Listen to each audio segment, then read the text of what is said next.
What's up, everyone? We are back with our very first episode of the 2026 season. I am Nick. You can follow me on Twitter at 1NM Baseball and follow the show at District BSB. I am joined, as always, with my co-host Trey, who is chomping at the bit to talk about some of these storylines that have been going on around the league, but more specifically with our Nationals. So cannot wait to get into it. But first, Trey, how's it going, man? Nick, it was going actually really well until approximately 6 Yeah. p.m. Eastern today. Yeah. I mean, I was loving it. I That's was I was brutal. just chilling, watching a nice potential win, and we'll get into all that. But overall feeling pretty good. There's definitely a lot of good things that happened over the Mhm. course of the first three series for the Nats. So it's not all doom and gloom, but it's just unfortunate because you feel like you're probably two good relievers away from a 5-4 start against three contenders. But yeah, other than that, feeling pretty good. Right. And for those that listened to the last episode, first and foremost, we appreciate you because that thing was a Yeah, it was like behemoth. two and a half Um, hours. but towards the end, like sort of tongue in cheek, I was like, oh well, we'll see if the Nats win. But then I did say, I think they could get to Matthew Boyd on opening day, which they did.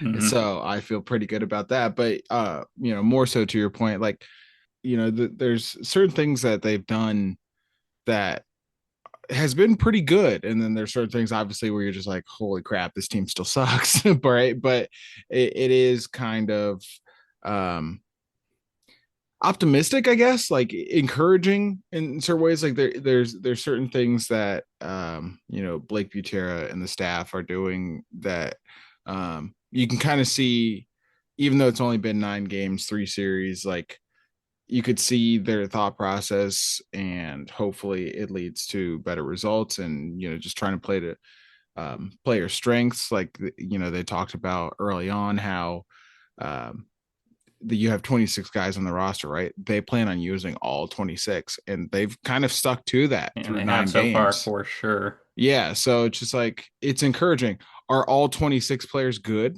No, I don't think so. But they are mixing and matching and trying to put guys in the best positions to succeed. Um, so again, it's encouraging. It's new, it's different. It is going to take some getting used to. I'm not used to Nasim Nunez batting second, and CJ Yeah, that Abrams was that was batting questionable. seventh, and benching your historic start player in the middle of his streak because there's a righty on the mound. Like, there's certain things that I just have to get used to, and we have to get used to. But I think the offense in general has been pretty good, and we'll talk about all that stuff as we dive deeper into it. But I think just first impression over the first 2 weeks of the season, I like it. Again, it's new. There's an adjustment period, but I like what I'm seeing. Yeah, and it's the players that matter are the ones that are doing well for the most part. There's obviously guys Mm-hmm. that have struggled, but a lot of our big issues have come in the pitching department with bullpen guys that won't be here by June probably, or Right. even Or earlier at this tomorrow. rate. Yeah, and then some starting pitchers we're never going to see again. So it's all about the core guys and who and if they're able to perform well, and they actually really did in that first opening series against Chicago, which they won 2-1, which was just I was just floored by that one, especially the game one. They, like you said, they got to Matthew Boyd easily. It wasn't even that. It didn't even look like a challenge, Hmm. despite the difficult conditions that day. That was a full blown wind game, but they were able to just kind of lock in on that in that first game, score 10 runs, hit some homers, maybe get a little bit lucky with some wind blown homers on that Jacob Young one. Right. But Joey Weimer hit one to left field, and we saw Ian Happ also hit one to left field in that same game, and his came up about 40 feet short. So I don't know. The wind was just crazy. That was a fun game to watch. And the rest of the series, the second game obviously didn't go nearly how we wanted, and defense was pretty sloppy. That was not a great start from Miles Michaelis, but that one you could actually put a little bit on the defense not making plays. Nasim Nunez actually in that game too made one of the worst plays you'll ever see, and also one of the best plays you'll ever see. So that's kind of what we're dealing with here Yeah. in the Nationals early season, The like very up duality and of the down, franchise. very very up and down early in the season. But yeah, and then they came back and played a really solid game three. Some clutch moments. K. Ruiz hitting a two-run homer when they were only up by one. You definitely, especially with this bullpen, definitely need that insurance. But luckily, the bullpen actually kind of showed up in the first series at least, so they were able to hold the Cubs to two runs in the two wins, which is really good. But yeah, just a bunch of, and then obviously Joey Weimer was kind of the story in that one. But yeah, what did you think about the Cubs series? Well, I would love to start with just the initial reaction of the opening day lineup. Uh, Yeah, well, it was that they're sticking with the platoon stuff, man. They're right. going with it hard. They're definitely invested into it. Yeah, and it's like we knew to an extent, something like that was going to happen. I, yeah, it was, seeing the lineup of just like, oh my God, this is going to be so bad. And then obviously on the flip side, the lineup actually doing really, really well. I was like, holy crap. I mean, you got James Wood batting leadoff. Um, Atypical, but not like crazy, Yeah, he I did it. He did guess. it a good bit last year, so it's not that Yeah, weird. right. Chaparro batting second. Okay. Not even with the team anymore. Yeah, not even on the roster. Yeah. He did have Brady, two hits that day. yes, he did. Brady House third, Dalen Lyle fourth. Fine, fine. Joey Weimer fifth. Obviously, hindsight 2020. That was a genius call. CJ Abrams all the way down to sixth. Okay. And then Nunez, Ruiz, Young, Louis on the bench. I didn't really expect Louis to be a part of the platoon that early on, especially when I mean, I'm not advocating for Wood or Abrams to be part of a platoon, but you just think with lefties, or you already have some lefties in the lineup, but, you would think Louis would just be in there, but again, it's hard to argue with the results. No, the Cubs series was super encouraging. I mean, it was just good to get off to a good start against a team that many expect to be in the playoffs at the end of the regular season. So, not that it's indicative of any future success for either team, but the Nationals, going in there and I think their loss was what 5-3, if I'm not mistaken. So damn near. Oh, the game Well, two? No, we got yeah. crushed. Oh, did we? Yeah. What series am I thinking? Was that the Phillies? It was a 5-3 Yeah, game. the Phillies was much closer, and we'll Yeah, get to that damn right. game But three. yeah. But anyways, the Nats going in there taking game one convincingly, just really setting the tone. Like, hey, you know, on paper we may look like the same Nats in a lot of respects, but it's going to be a very different Nats team with the way we're operating and doing things. And the lineup again before pitch one was even thrown was indicative of that. That it is just a new era for this team, and they're going to try things differently and see what sticks and see what doesn't, and go from there. And I have a quick trivia question for you about that game, Nick. Oh God. That was the first Nationals win since 2021. Do you remember that game and how we won that game? Vaguely. It wasn't a very odd walk-off game. It was a walk-off. It was Juan Soto's first career walk-off hit. Okay. That was our last opening day win. Yeah. Which if you had told me That's it a was long time if ago. you had told me it was 2021, I would have said like if the over under was like 2021 and a half, right? Yeah, exactly. I That's would have the guessed it was older than that. Like we hadn't won on opening day even prior to that. Cause I also vividly remember um the 2020 opening day, obviously global pandemic, shortened season. But we opened up against the Yankees, and I was just so excited for baseball to be back. And the Yankees absolutely and demolished I us. remember well from that game instantly. John Carlos Stanton hit one of the longest Yes. homers in Nats Park Yes. history. Yes, So he that was did. how we were greeted to that season. He sure did. Yeah. But anyways, yeah, so the Cup series was encouraging, and then obviously you go right into a matchup, a divisional foe with Philly. They take that series 2-1. Game three, we will we will dive into because it was a very Nationals esque loss. Cavalli pitched really well that series. You know, uh, I think there was a couple of um, rookie manager moments, right, where Hmm. you Buter is kind of figuring it out, and we're not holding it against him, but it is just kind of some of the things you're gonna see with a new manager, someone with not a lot of managerial experience previously, and he's only 34. Again, or I'm not holding that against him, but it is just something to point out. Um, the bullpen was as the bullpen.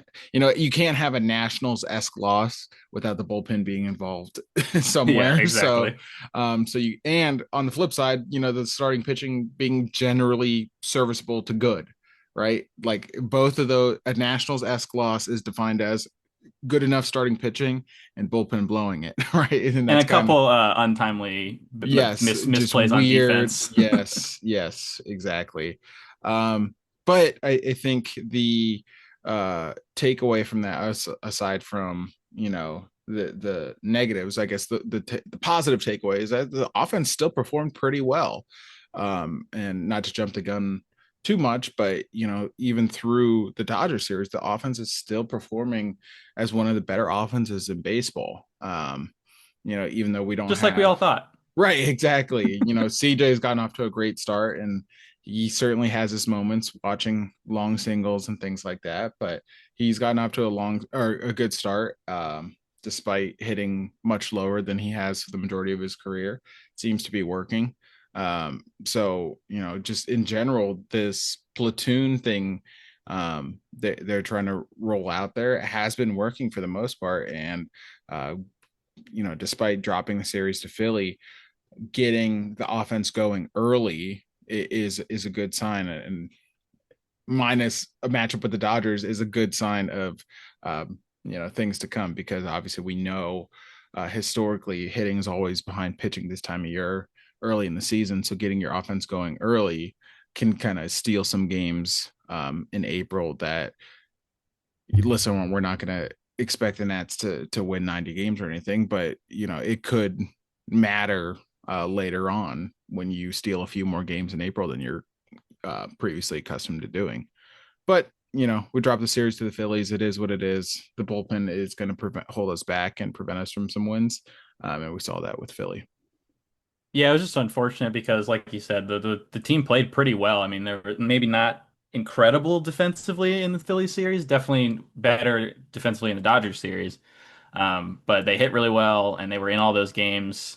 Absolutely crushed them in the opener, 13-2, 17 hits. Mm, About as that was definitely one of those death by paper cuts games for the Phillies yeah, because I don't even know if the Nationals had more than one extra base hit in I that one. I would like I can't even explain again.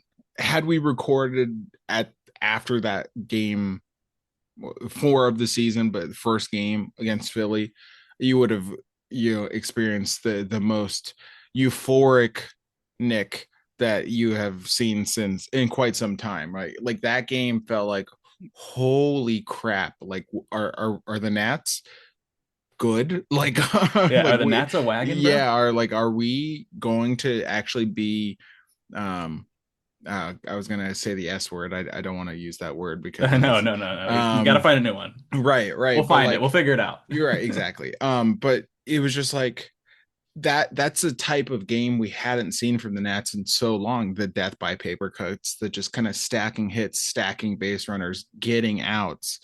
It was just so cool to see. And again, coming off the Cubs series, winning a series, which looking at the schedule before the season, we're just like, where's the first series win going to come from?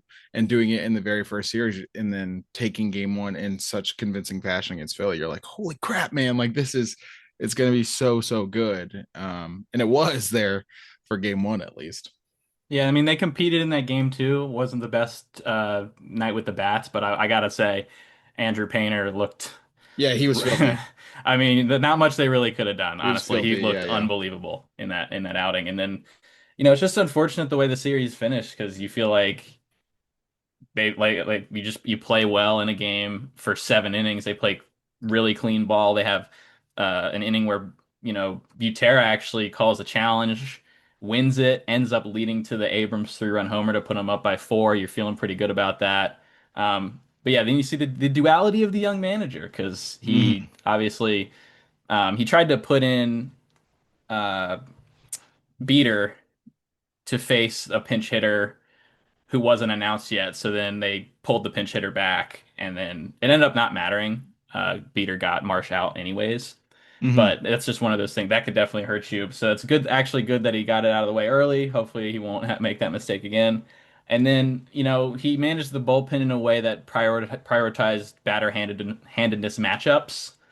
Uh, and he kind of maybe went too far. You could argue that he should have kept in, Beater for a little longer at one point, but at the end of the day, there's not that many options for him in that bullpen to go to that are really reliable.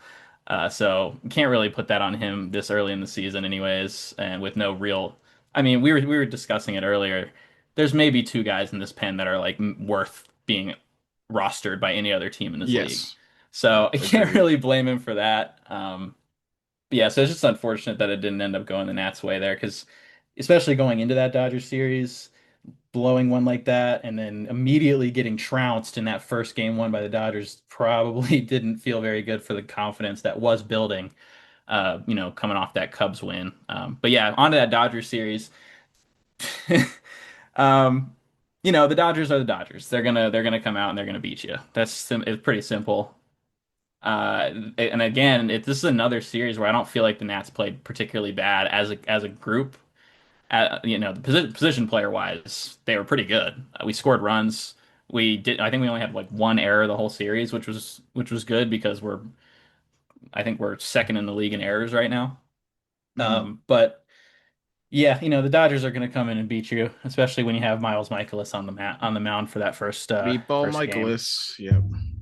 Yeah. Oh, he set a record. Yeah, that was the Nationals' history of that day was Miles Michaelis set the Nats record for most runs allowed by one pitcher in a single game with 11.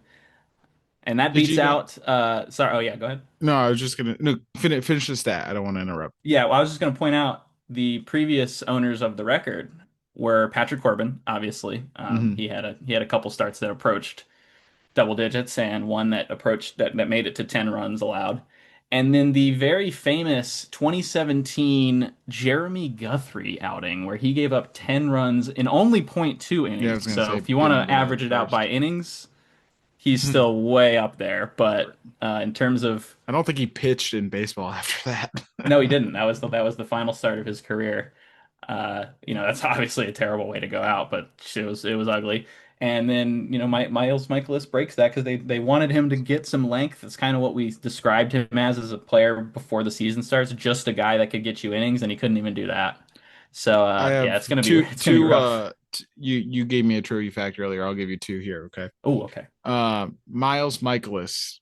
Obviously, it's not a stretch to find out that 11 runs in a start is his career high. You want to know what his second highest in a start was? 10. That's not the funny part. You want to guess the funny Did part? we do it to him? No. How many times has he gotten 10, given up 10 runs in a start previously in his career? Well, I'm gonna guess like I feel like 5 is a lot, but I'm gonna guess that. I'm gonna guess 5. 5 is a lot. And that's why it's funny because he did it 7 times. So He's he's given up 10 runs in a game seven 7 times, and he times, still has and a job. yes, and then obviously just past that, giving up 11. So that's that was funny because that's a very very national stat. I said it was my very gut reaction to seeing the signing. It was the most Mike Rizzo signing ever, and it was like the sore thumb in what was a bunch of smaller yet savvy moves that the Nats have made, like a Joey Weimer, Zach Littell, other guys that weren't, breaking the bank or huge needle movers, but again, savvy. Miles Michaelis stands above the rest. The other fun trivia fact is the name Miles, it was actually given to him because of how far his home runs go when the batters hit him. So yeah, Is that true? That's crazy. I can't yeah, believe that his parents yeah, just knew that. yeah. Miles and Miles, That's baby. impressive. But Yep. I think we need to be interviewing them because they clearly know the future. Yeah. But yeah, that's good. Yeah, no, he was particularly bad in that one, despite the Nationals scoring 6 runs. You know, you score 6 runs, you feel like you should have a chance to win the game. 5 or 6, that's above average, and they scored 5 or 6 in all 3 games, Mm-hmm. and didn't win any of them. So that's got to not feel very good. I will say, Luis Garcia Jr. Had a really, really, really great series, Mm-hmm. and Don't throw him a high fastball ever. he had his best game in the DH spot.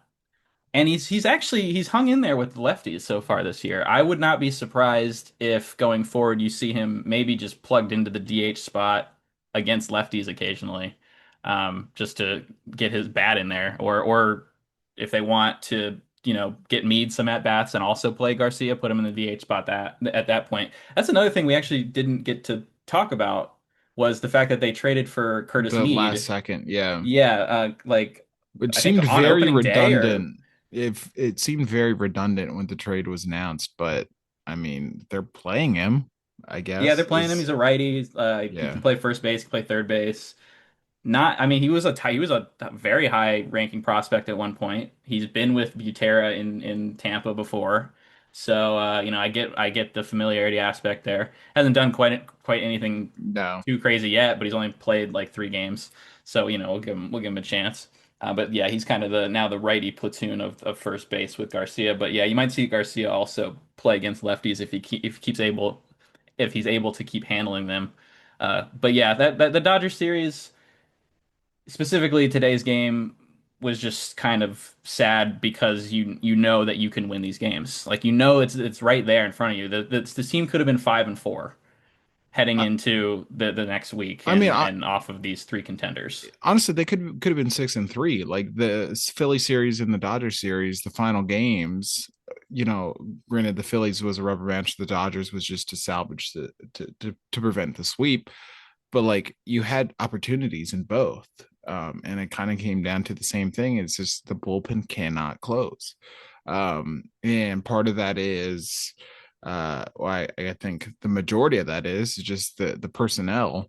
You don't really have anyone you feel confident in. I think Clayton Beater is someone they're very high on, and I think he's been all right. But I think it's the I don't know what the opposite of the cheerleader effect is. Like when you're surrounded by guys that just can't do it, and you're the only one able to get some outs, like you're gonna Yeah, look you look better. incredible.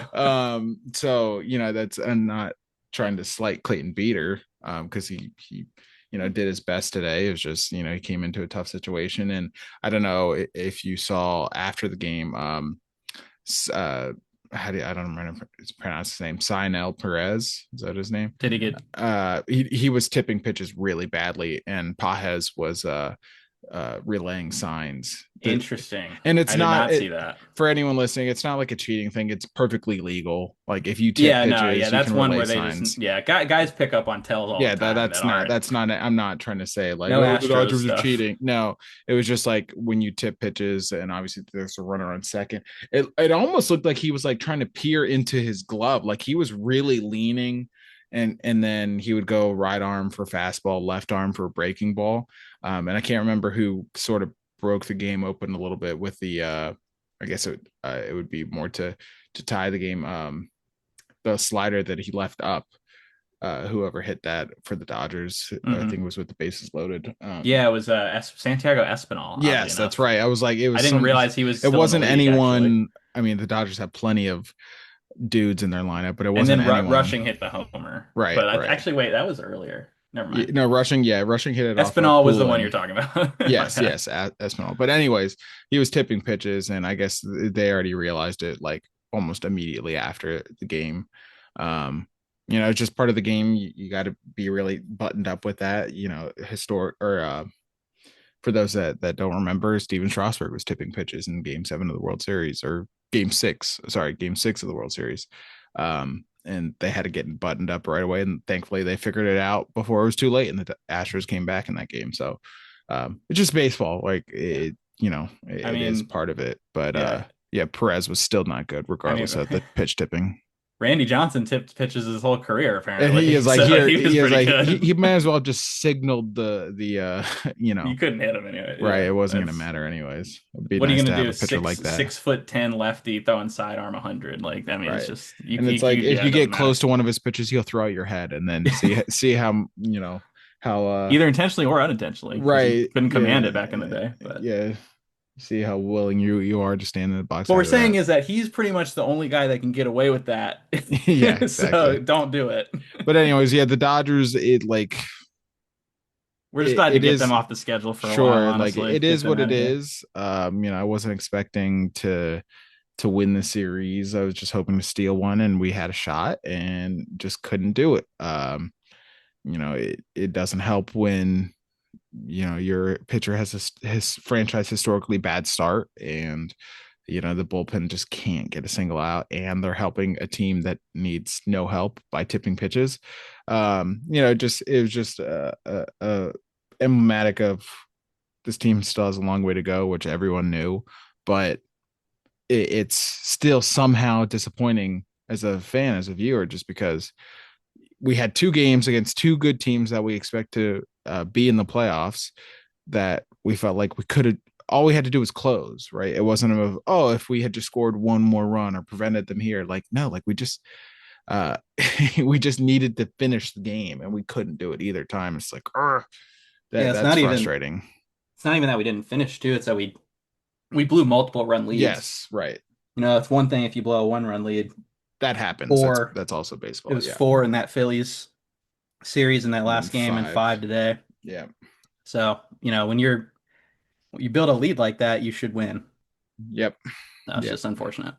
It just is what it is. But let's shift gears, because we've talked about the you know um critical stuff, yeah, for lack of a better term, but the offense again has been pretty good. Like it has been pacing really, really well in all of baseball. There's the Nats players with an above average OPS: Weimer, Abrams, Garcia, Jorbit Vivas, who everyone saw that coming. Yeah, no, we loved that. Yeah, We definitely didn't question that trade when it right. happened. Brady House, Dalen Lyle, and then Jacob Young, which is certainly something as well. They're seventh in FWAR, fifth in runs scored, fifth in WRC plus, fifth in WOBA, first in BABIP, 12th in home runs, 14th in stolen bases, in a 49% ground ball percentage. It's a collective effort. Again, CJ's getting the love, and well deserved, because he's had some big hits. Unfortunately, have kind of mounted to nothing just because of the rest of the stuff around him, mainly on the pitching side. But CJ was first in RBIs in the league as of today. But again, it is a very collective effort, and it was headlined by Joey Wiemer's historic start, tied for the lead in WAR in baseball after 3 series. He won 10 plate appearances without being retired. His at-bats are, even once the streak was ended, his at-bats are still competitive. He's not Grinder. yeah, he's not really like giving in. Although I will say he had one today where just like he took two fastballs, Yeah, and he it's took just one like, down the middle. He come did take one on. down the middle today. But again, that was the outlier in what has been a very strong start to the season for him. He can play all outfield positions. He's been playing center field a decent amount instead of Young, so that was one thing. Again, I'm a Jacob Young fan, but in the right role. And so seeing Cruz demoted, which I understood, I was like, oh no, Young's gonna then play a lot. But thankfully, Weimer has kind of emerged, and it's kind of put Young in a much better spot suited to his skill set. Even though I just mentioned that he has an above average OPS, so he's doing well. But I think Weimer doing well and being able to play all outfield positions only helps Young. It's not forcing Young into a role that is too much for him. And it leads to the other conversations. Like I feel like Weimer should be playing more and not strictly as a platoon, especially when he's doing well, so he can stay in that rhythm. But again, it's been 3 series. We'll let kind of things develop a little bit more. But what are your takeaways about the Nats offense so far? Well, I think it's they've been really aggressive, which we've kind of gotten accustomed to. Which is not necessarily a bad thing, especially in a day and age where we have the new ABS system and you could potentially get I love some it. calls stolen from you, Mm-hmm. especially since we've seen that catchers have been more accurate with the ABS calls than the hitters. So it makes more sense to try and get aggressive early, so you don't have to worry about calling for a challenge or getting called out on a challenge. Mm-hmm. Um, so I don't have any problem with that, and they've managed to put it together. I mean, the stats don't lie. They're top five in pretty much every hitting category. Definitely some good luck. Yeah, BABIP will I mean, help. we the Philly series was quite lucky in terms of the batted ball data. First and BABIP, like you said, that's gonna help. Pretty high ground ball rate, which we've gotten pretty used to. Yeah, I mean they're built to play like a guardian ball style where Mm-hmm. you play It's a good comp. contact oriented offense, you run the bases well, and you play good defense. We're missing the defense aspect of that. I mean, it's clear, like you can see based on the players that made the team that they had defense in mind. Quite, it just hasn't happened yet. Yeah. But there's we'll get to some of the defense later, but there's some good things too. But offensively, keep it going. But I definitely, and they've been patient to an extent. Maybe not in terms of the walk rate, but they've had some games where they've really driven up the pitch counts, like Christopher Sanchez, his outing against the Nats. They had an inning where they really, really grinded him for like 30, 35 pitches, and I think they only walked once, but they were just taking their good at bats, fouling off tough pitches, getting to a pitch that they can handle. So I like the battle. I like the effort that they've shown, the confidence that they're walking up there with like they feel like that they can do some damage at the plate. So I like that. Obviously, we want more. We would rather have more line drives and fly balls than ground balls because eventually those ground balls aren't going to get through. Right. But you can still get away with a decently high ground ball rate in the league if you play it right. And right now, as long as they aren't like last in the walk department, which they aren't, they're like 20th. You feel like this can sustain to an extent, but yeah, the luck factors are going to even out a little bit eventually. We're not expecting this team to be top five in offense for the rest of the year, but if they can be around average, slightly below average even, where we're going to take that. So, good start. Hopefully they can continue to build on it. Yeah, I agree. I think the one, not just me, but the biggest area concern is obviously James Wood. He just has not looked comfortable really dating back to last year since I hate to put it on this because I think it's so overblown, but uh, is it a coincidence or is it causality? But like the home run derby, he hasn't looked good in quite some time. Coming into Sunday, he was batting 111. His OPS was sub 500. He had one home run, nice laser shot the other way, as we have grown accustomed to. He had another one today. So hopefully it's a sign of things to come, but he also had like what 3 strikeouts today as well. Uh, so that 40% K rate just seems to be holding steady, if not climbing. I mean, I don't know how much more it can climb, but it's tough. You know, he's young. He's in that boat with House and Cruz and others where he was just really rushed to kind of save face with the franchise. So um, I'm not panicking, but I am concerned. And I don't know that I continue. Like, I love that they have faith in him. Butera had a press conference earlier today, or it might have been sometime this weekend, and just kind of reemphasized his faith and belief in James Wood that he'll figure it out. And again, he homered today, so it could be the sign of things to come.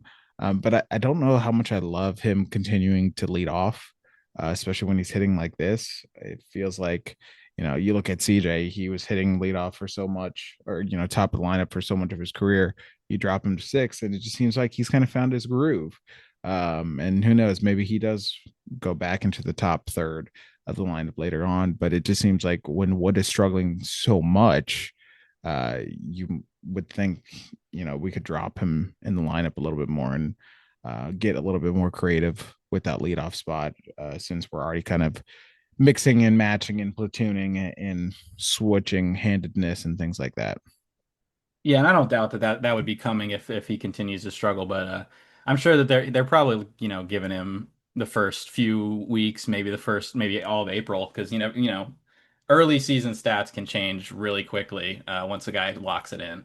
It's more And so the K rate. If he was yeah. just having bad luck, okay, it's fine. But the K rate, that's usually a semi sticky stat. You don't see that change like crazy, Yeah, no, especially with someone I who has a understand. history of a high K rate.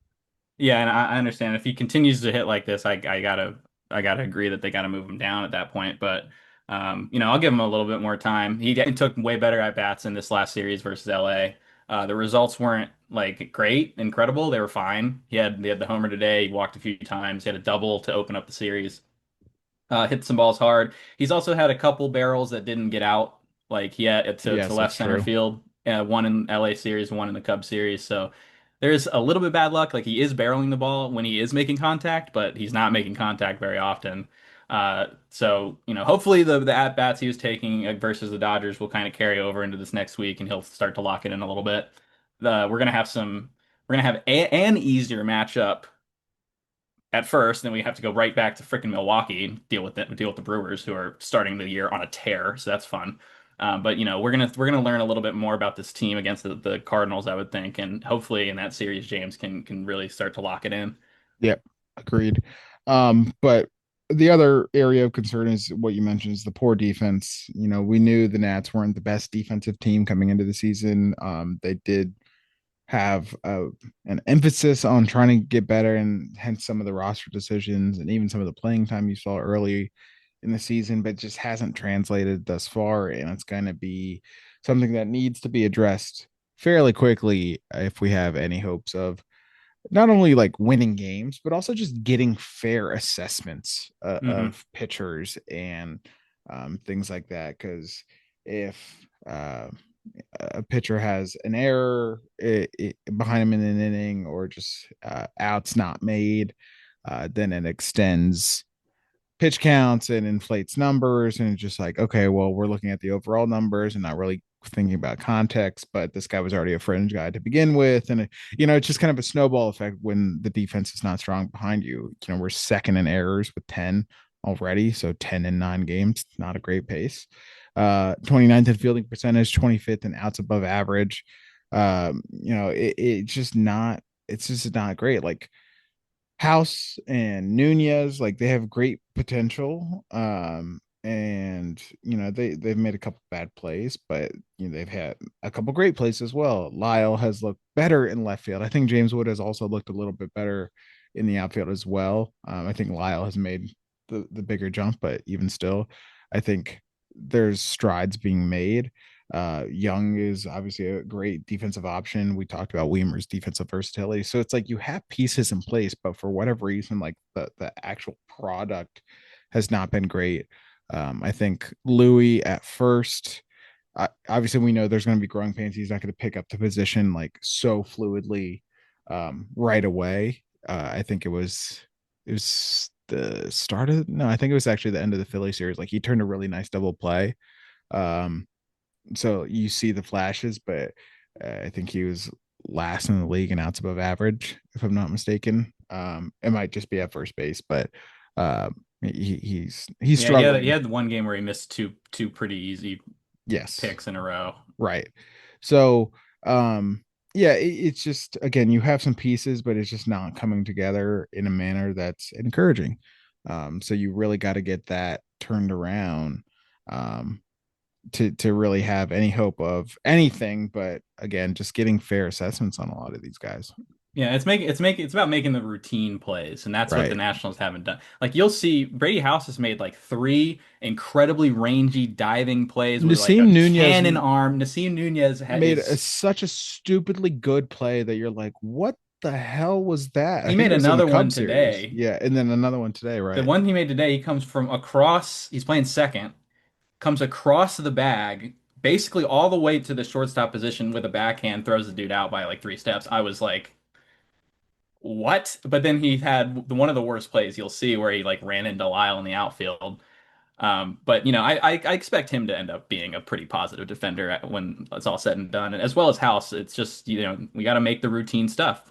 Both of House's errors have been on routine plays. He's made the tough ones and he hasn't made the easy ones. That's kind of it's that's the thing we've had with CJ for the last few years, where he'll make a tough play and you're like, okay, we see the potential here, but then the easy throw just isn't there.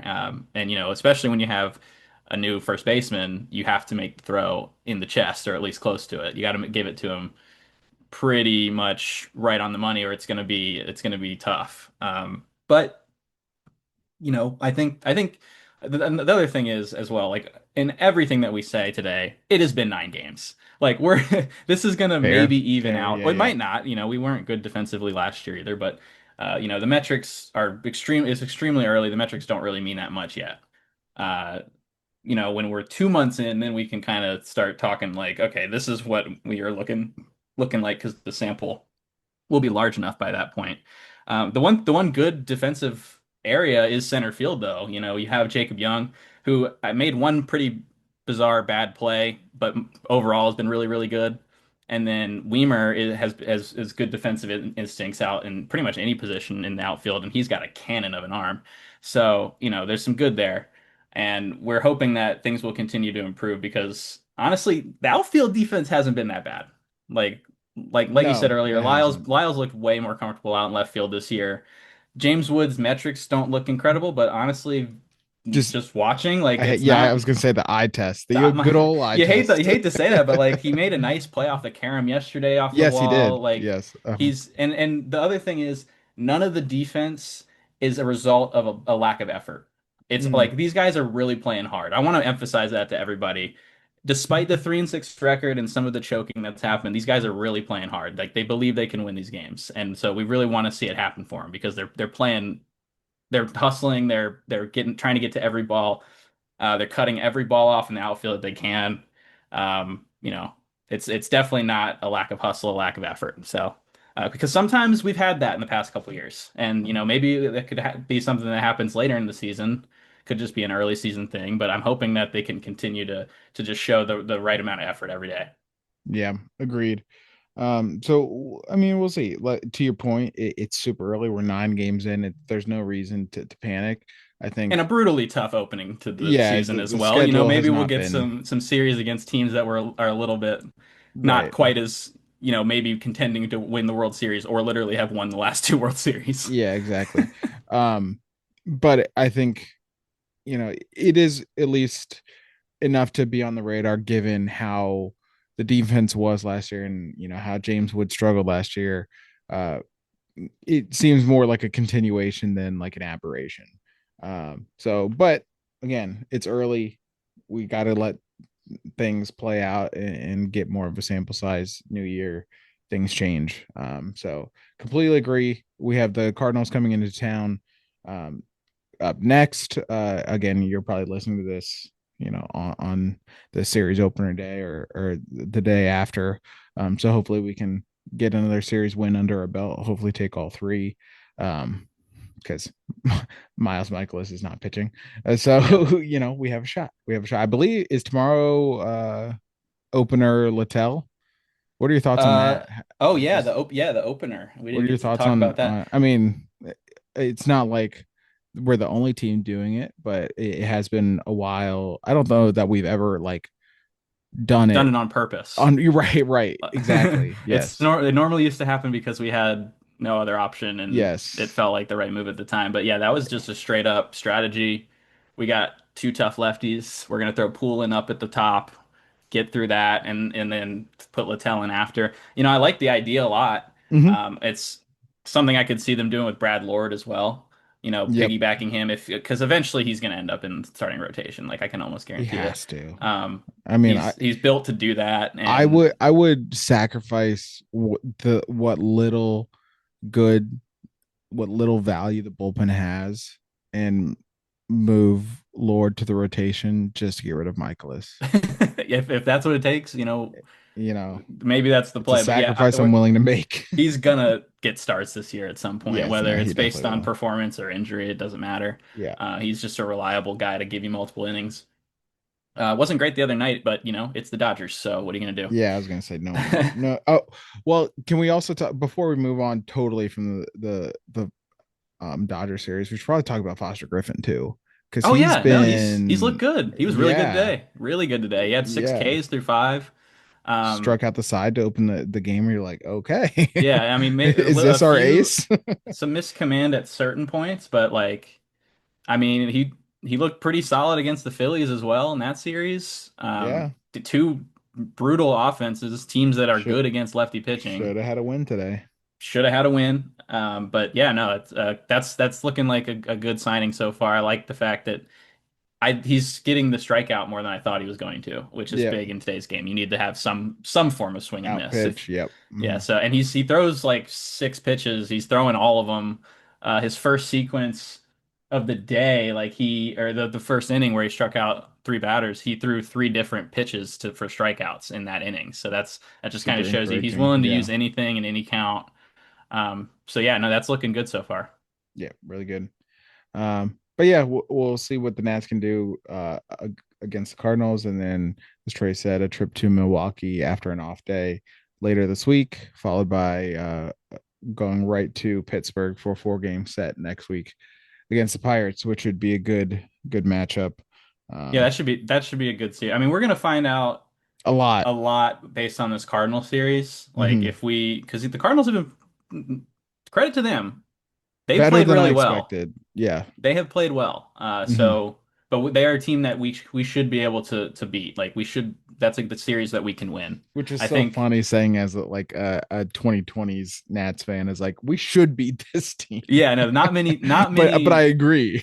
not many. If we play like we did again in the first week, three series, Yeah, we should win that series. And agreed. then you're hoping that you can handle maybe one win from Milwaukee, go 3-3 on the week. You'd be feeling pretty good because Milwaukee's they have started as hot as they played at certain points last year. Like they are just crushing people. Yeah, So yeah, they that's have and they their formula and we they we stick got to to it. take a win from them after what they did to us last year. I mean, Jesus. They had that crazy like 25 hit game or something against us. Like we got to get it. We got to get a W against them, at least one. Yeah, that'll be our get back. Hey, you may have had It 25 hits against us, but just we won we this got one one game in win. April. I'll take it at this point. Yep, yep. So we'll check in with the Nats after their next home series, and then a quick I was gonna say Midwest. Is Pittsburgh's not Midwest. I don't know what kind of. No, but they play in the Central, so it kind of Yeah, counts. that's kind of exactly where my brain went to. Yeah, so Brewers and Pirates will check in after that. All right, you want to check in around the league with some hot stories before we sign off? Yeah, I mean, a ton of really cool moments, obviously, during the opening week. But we narrowed it down to a few that we wanted to just discuss real quick here. But the biggest one, obviously, is the ABS system has been implemented fully around the league. It's the first time that it's happened, so it's been pretty exciting just to see how it works. It's been around in the minors for a while. If you've been to a minor league game, you've probably seen it already in action. And I would say it's, overall around, just in terms of the baseball fans, people mostly love it. It's really, it's just fun. It's entertaining at the end of the day. It's one of those things when you're at the ballpark and it's happening, it gets a huge rise out of the crowd Hmm. and it helps get calls right, or more right than they otherwise would be. That it's not a perfect system. It's not entirely based on the rule book definition of the strike zone, which is a three-dimensional space. I get the logistics of why they can't do it because it takes too long to render out a full 3D graphic like that and have it, come on screen in 10 seconds and be done. That's seemingly not feasible right now. So they're probably gonna have to do something about that. Either adjust the ABS system enough to where they can use the three-dimensional zone, or change the three-dimensional zone definition to what it is with ABS. But either way, that's kind of a minor issue right now, and I don't really think that it affects too many calls. maybe the really close calls, it might affect those ones. But, pretty much the biggest reason this was implemented was to get rid of the big misses, and it's definitely done that so far. Yeah, I agree. This has been awesome. I think it also, for anyone that doesn't like it, I question that line of thinking aside from like, unless you're just a baseball purist, that's the only reason I can like see why people wouldn't like it, because it's super quick. It doesn't really change. I mean, it changes outcomes, but it gets more outcomes right. Basically, it's an extension of the challenge, right? Hmm. You only see a handful every game, because if you get two wrong on either side, offense or defense, you're done. We saw plenty both from the Nats, and I think Pa has had one earlier where they'll challenge a call and the entire ball is in the strike zone. Yeah, and then the Like, fans get to laugh at you. It's great. right. So it's just like, you can't say it's, you know, creating an advantage for X, Y, and Z when like hitters are still getting it so wrong. Um, so it's funny. I think it's great. And then you get a situation like Gino Suarez, right, where CB Buckner rings him up, immediate challenge in Cincinnati.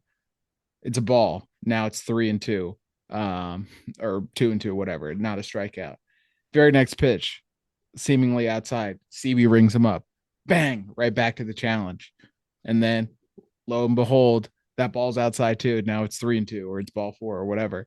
Crowd erupts. Crowd goes wild because back to back fake ring 'em ups that get overturned because of this new system. And that right there is such a win for the ABS system, for baseball in general, which I honestly haven't been able to say much because I think they've done a lot to hurt the game, or at least not grow the game. But the implementation of ABS has been such a win.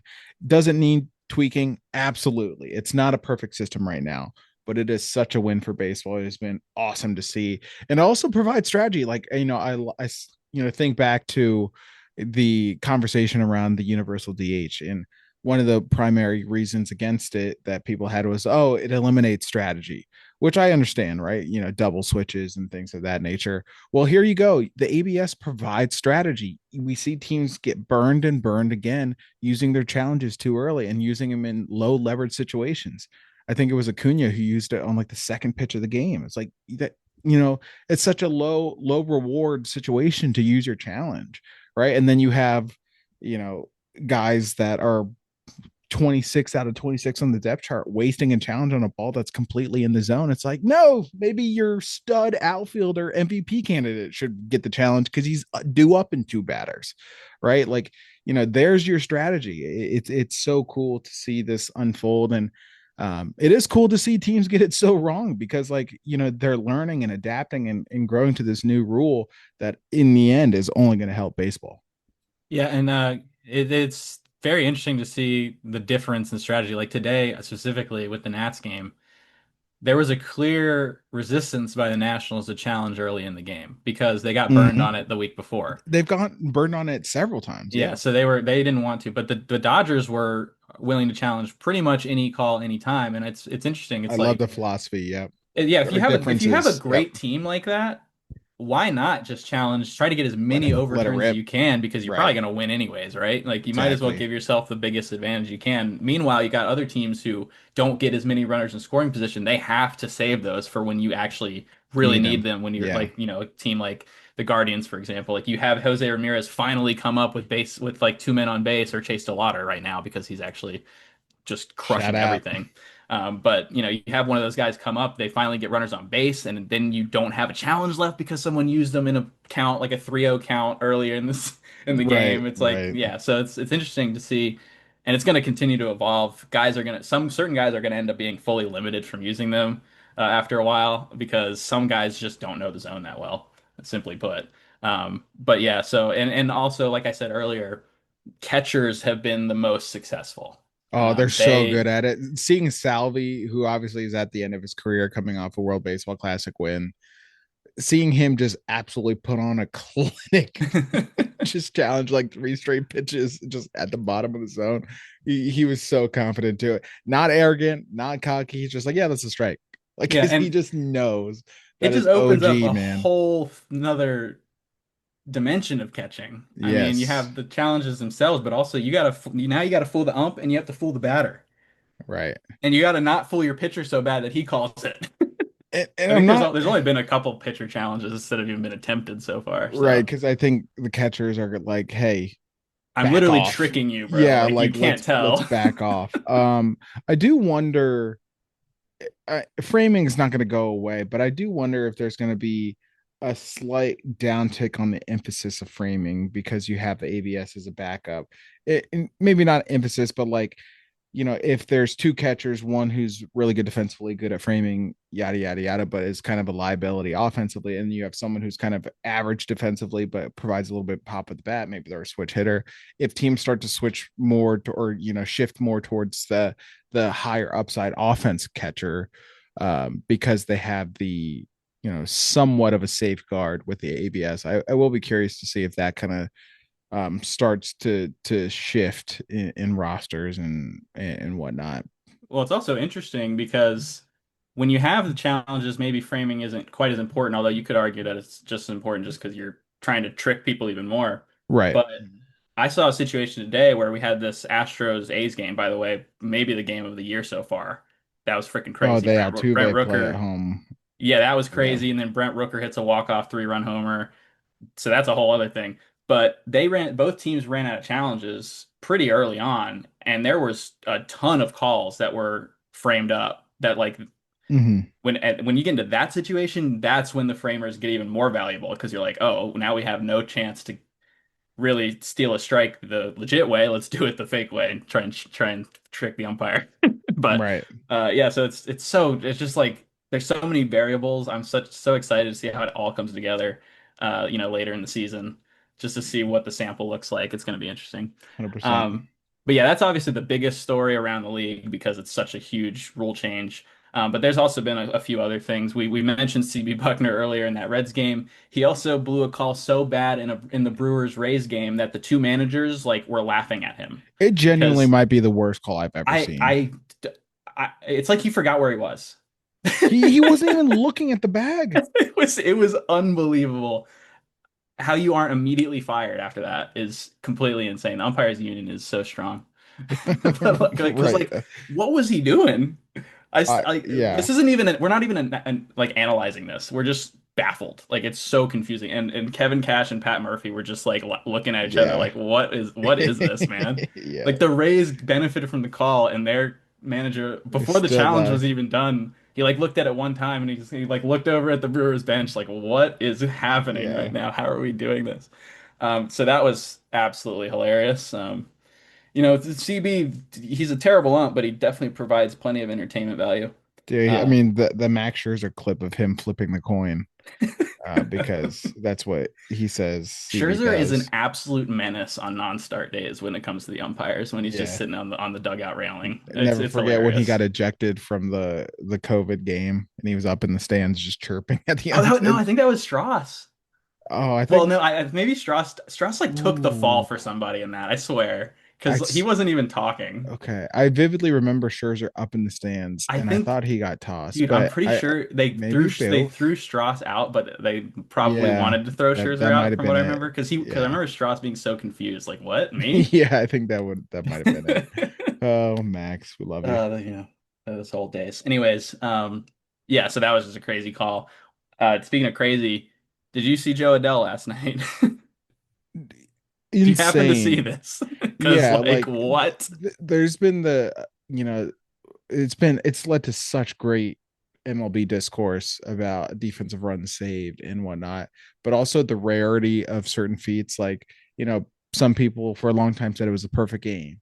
And we actually haven't had a perfect game in a while, so that still stands. But then, you think about even more rarity, like a 4 home run game, super rare, like only has happened a handful of times.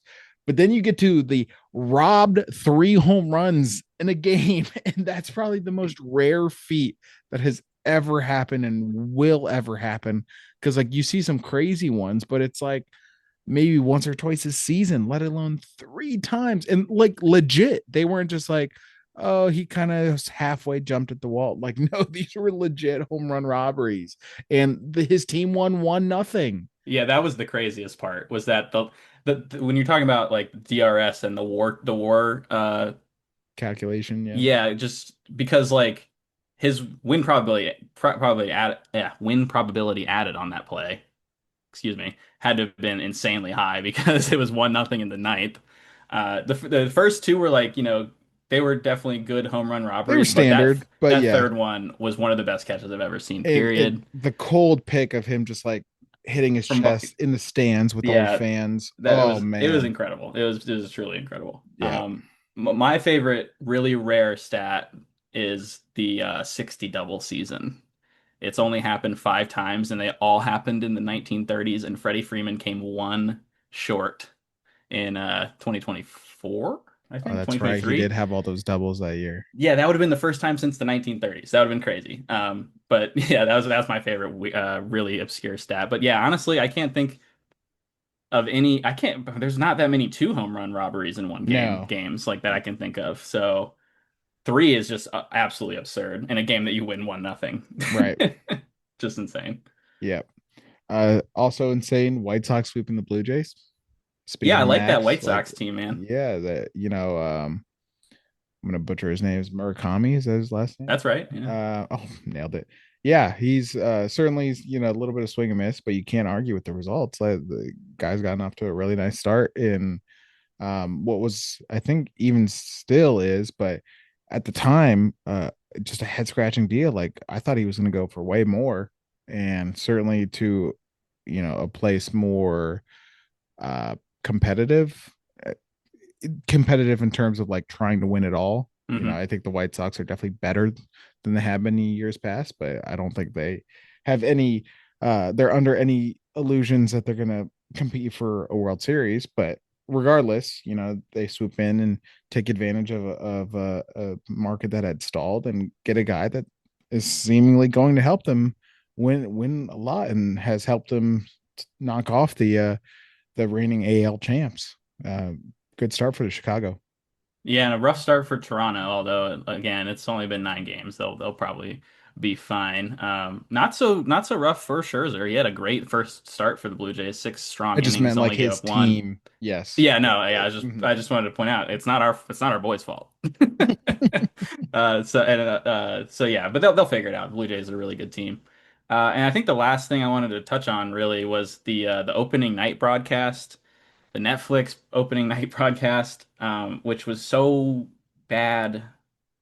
It was just so bad, and it was just unfortunate because the very next day, on like the real official opening day, there was an NBC broadcast for the Mets Pirates game, and you could just see just a world of difference between the broadcast. The NBC broadcast was just a professional baseball broadcast. I've been That's all you happy. need. Yeah, I've been happy with the NBC No, they've been shift. good. Yeah, they've been good. Netflix sucks. Yeah, Netflix The is, the Bert Kreischer cam, or however you say his name, was the yeah, worst thing Bert I've ever seen. I Kreischer. actually Yeah, muted the broadcast when I saw him come yeah. out. I did like James Winston.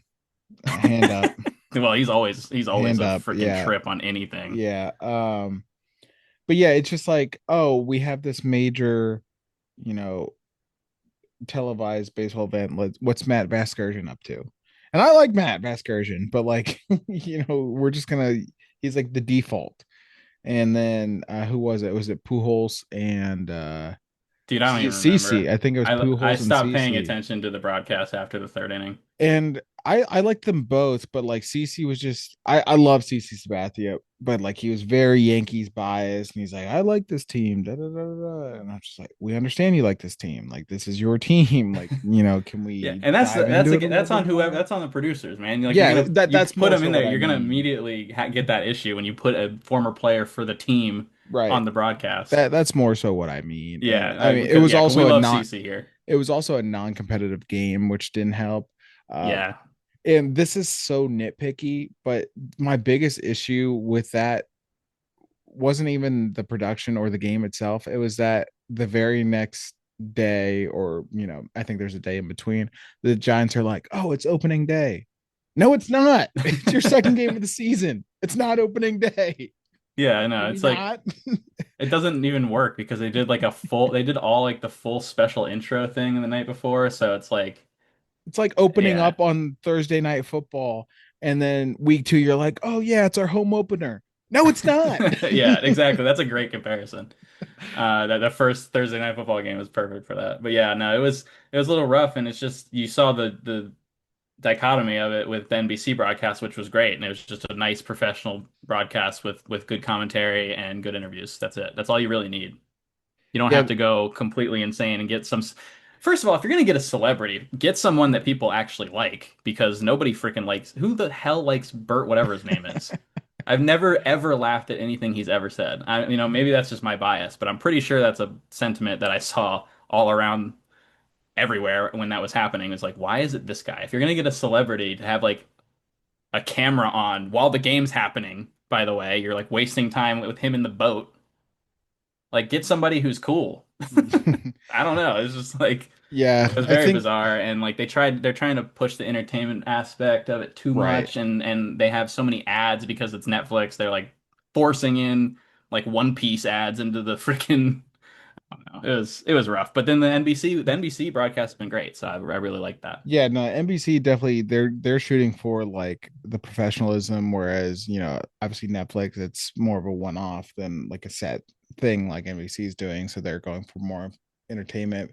I think the one area baseball is, I mean, definitely not the one area, but one area that they are behind in is, like, you look at, I mean, football, there's some bad deaths as well, but the group of former players with a host that can talk about the game, um, you know, that keeps up with the way the game is played today, and kind of analyze things critically without, making the hot takes or yelling at each other, things like that. I think basketball has done a great job of that with I think it's Blake Griffin, John Wall, and Oh Dirk. yeah, the Uh, Amazon and NBC for the NBA have yes, done well. yes. So Shout it's out like, NBC. They're kind of just like yeah, taking they're over turning some it of up. these and doing a And good job. So listen, I love NBA on TNT with Kenny and Shaq and Ernie and Chuck. But like, you can't replicate that. That's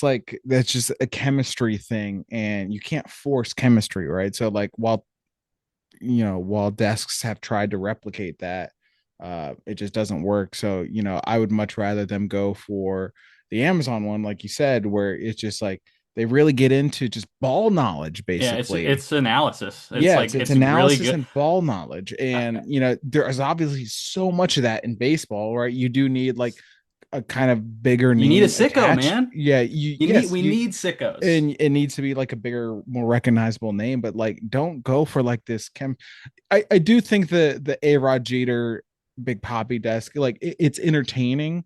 Yeah, Um, they're all right. but yeah, I'm not going to them for analysis, right? It is more entertainment, and that's fine. Like, it has its place, but I would just like to see, that ball knowledge desk as well, which I don't know anyone off the top of my head, but like, I'm so tired of uh the Mark DeRosso, who they think they know everything, and the Brian Kennys and shit Yeah. like that. Yeah, It's just, they've stuck with that standard group of guys since like MLB Network I know, first existed. They really haven't changed it that much. And exactly. yeah, like there's so many little weird things about baseball that are so cool that you could talk about in these Mhm. broadcasts and analyze. And sometimes on the national broadcast, it feels like they don't get into it enough. Agreed. So I'm just Um, hoping with NBC and the seemingly transition to baseball on a more national scale, because it has been such a regional game for so long, with blackouts and time differences and et cetera, and such a long season, with getting more games on a national scale. If we can kind of get a desk, a group of just absolute ball knowledge guys, guys without an agenda. What? Yeah, obviously they'll probably have played for the Yankees or the Red Sox or whoever, and they're going to have an affinity for that team. But like, who can still separate that and just break down ball in a way that's super digestible to the casual fan, but also super entertaining to like the sickos who really love the, the advanced metrics and advanced stats and things like that. That's my hope.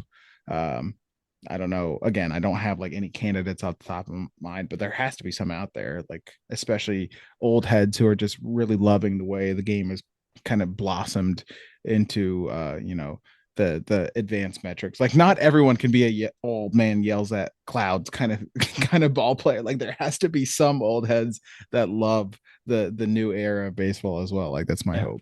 I would love to see a guy like Trevor May on a broadcast. I don't know if you've watched much of his YouTube stuff, but he's exactly what we're talking about. Like he goes into the details, into the baseball sicko stuff. Like he's locked in on it. And there's actually a lot of guys in the YouTube and podcasting space, like former players, more so than the broadcast, which is That is weird. I true. don't know why they haven't that should be probably like Probably because it's so regional. Yeah. I guess, yeah, I feel like there's guys that they could pull from the online space as analysts. I feel like there has been some of that. I saw Hosmer was on the Royals broadcast, and I'm not Oh, that's even right. I wouldn't even suggest that he should be one of those guys, but he is one of those guys comes from the online podcast scene. But he's not necessarily the kind of analytics forward thinking guy that I would want. But like that's just an example. Like they have pulled from some of that, but I feel like there's an untapped potential there they could pull from some of the YouTube guys. But Yeah. yeah, the NBC Anyways, stuff's been yeah. really good, so that's definitely a positive sign. Yeah, Netflix, you can take a pass. Yep. We're all good. So, but anyways, that pretty much does it for this week's episode. Again, we'll be checking in likely after the next road trip. Just seeing how the Nats have fared against these upcoming opponents. I guess they're all in the NL Central. This NL Central Yeah. swing with the Cardinals, the Brewers, and the Pirates, and then not a West Coast trip. I think the Giants are coming here. But the Giants after that will probably check in after the next 3 or 4 series.